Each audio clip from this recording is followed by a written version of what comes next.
গরুর মাংস রান্না করব। গরুর মাংসটা মেখে নেব হাতে।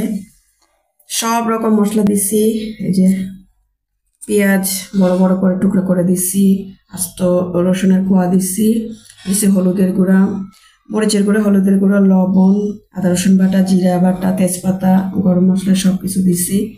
আর এখানে দিছি পেঁয়াজ বাটা। আর এখন দেব তেল, সয়াবিন তেল দিলাম, একটু সরিষার তেলও দেব। আর ভালোভাবে মেখে নেব সব রকম মশলা।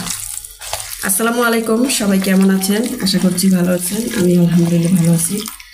আজ ঈদের তৃতীয় দিন, সবাইকে আবারও ঈদ মোবারক।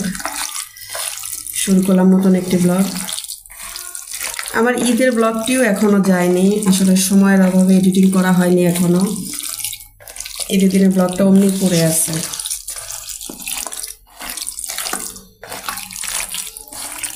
এটা ভালোভাবে মেখে একটু রেস্টে রাখতে পারলে ভালো হতো, কিন্তু এখন সময় নাই।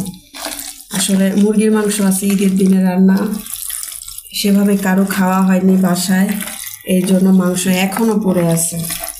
তো ভাবছিলাম মাংস রান্না করব না, তারপরও অনেক পরে ডিসিশন নিচ্ছি মাংস রান্না করব, এর জন্য লেট হয়ে গেছে। এখন যদি এটা মেখে রেস্টে রাখি তাহলে লেট হয়ে যাবে। মেখেই বসায় দেব, চুলায় গরম পানি দিয়ে রাখছি, ভালোভাবে মেখে চুলায় কড়াই দিয়ে দেব।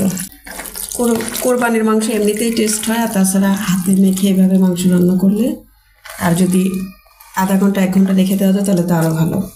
কিন্তু আমার আজকে তো সময় নাই, এই জন্য আর রাখতে পারলাম না। একটু হাতটা ধুয়ে পানি দিয়ে দিচ্ছি। আপনাদের সবার ঈদ কেমন কাটলো কমেন্ট করে জানাবেন। আর এইদিকে আছে এই যে আলু সিদ্ধ দিছিলাম, মেয়ে আলু ভর্তা খেতে চাইছিল, আলু সিদ্ধ দিছি, আলু হয়ে গেছে, এখন ভর্তা করা বাকি। এই যে মাংসটা কড়াইতে দিয়ে দিলাম, যেহেতু সমস্ত কিছু দিচ্ছি। আর আমি পেঁয়াজ ভেজে আর দিলাম না এক্সট্রা, কারণ বেশি পরিমাণে আমি পেঁয়াজ বাটা দিছি আর মোটা মোটা করে পেঁয়াজ কেটে দিছি। আর এখন এই যে এই গামলাটা ধুয়ে একটু পানি দেব, কারণ এটাতে মাংসটা মাখাইছিলাম যেহেতু।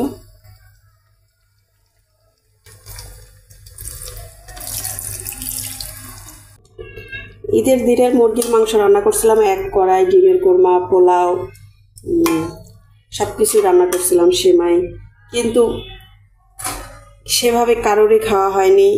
ঈদের দিন রান্না করলাম, একা খেলাম,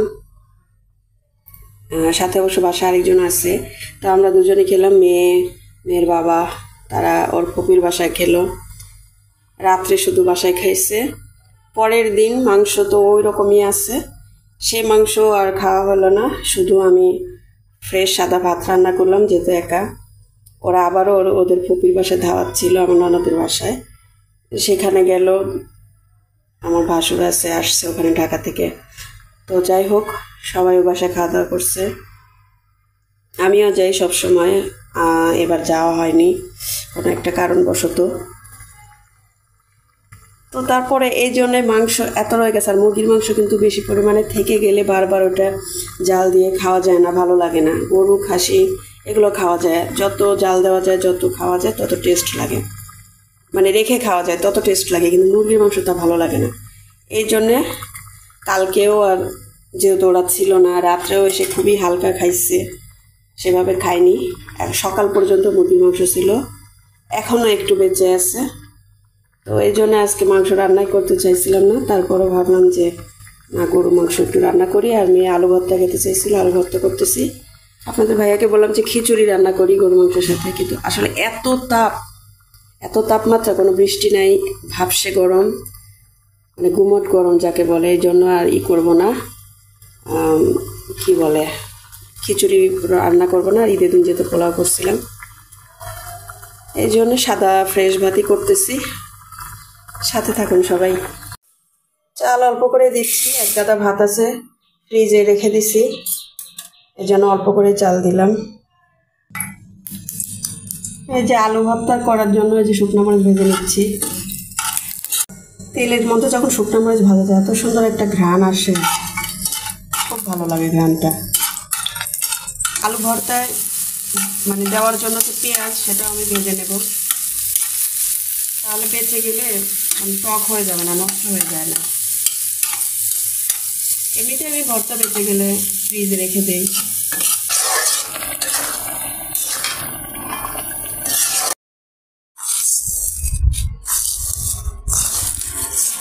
শুকনো মরিচ আর যে পেঁয়াজ ভাজা সব কিছু একসাথে চটকে নিলাম। এখন যে আলুটা ভর্তা করে নিই।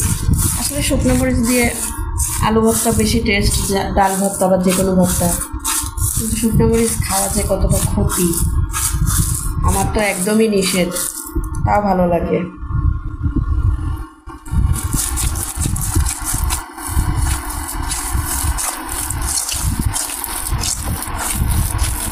মেয়ে আলুগুলো ছিলে তারপরে আলুটা এরকম ভর্তা করে রাখছিল, এখন আমি শুধু মেখে নেব।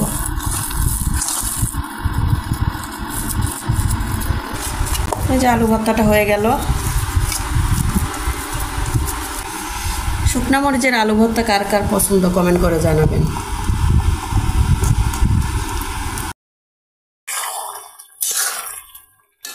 এই কষানোর এক ফাঁকে আমি মাংসের মশলা দিয়ে দিছিলাম, যেটা আমি করে রাখি, আর জিরা গুঁড়োটা নামানোর সময় দেব। এখন দিয়ে দেবো আলু। খুব সুন্দর কালার আসছে আর একদম গাঢ় হয়ে গেছে গ্রেভিটা, তেল বের হয়ে গেছে। কিন্তু আমি তো এরকম খাবো না, আমি তো একটু হালকা ঝোল খাবো আর আলু দেব, কারণ আলু ছাড়া তো আমার চলে না।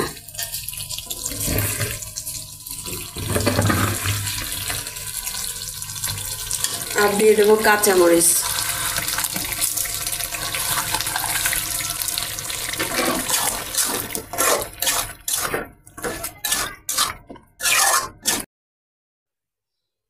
এই যে মাংসটা হয়ে গেছে রেডি, সব রান্নাবান্না শেষ। ছাদে গেছিলাম, পানি আনলাম, খাওয়ার পানি। মাংসটা হয়ে গেছে, অনেকক্ষণ আগে হয়ে গেছে, নামানোর আগে জিরা গুঁড়া দিয়েছিলাম। কেমন হলো মাংস রান্নাটা সবাই কমেন্ট করে জানাবেন। আজ এ পর্যন্ত, নতুন আবার একটি ব্লগে আবারও দেখাবো আপনাদের সাথে। যারা আমার ভিডিওটি ইউটিউব চ্যানেল থেকে দেখছেন তারা একটা সাবস্ক্রাইব, লাইক, কমেন্ট, শেয়ার করে পাশে থাকবেন। আর যারা ফেসবুক পেজ থেকে দেখছেন তারা একটা ফলো দিয়ে লাইক কমেন্ট করে দেবেন। সবাই ভালো থাকুন, সুস্থ থাকুন। আবারও দেখা হবে নতুন ব্লগে। সে পর্যন্ত আল্লাহ হাফেজ।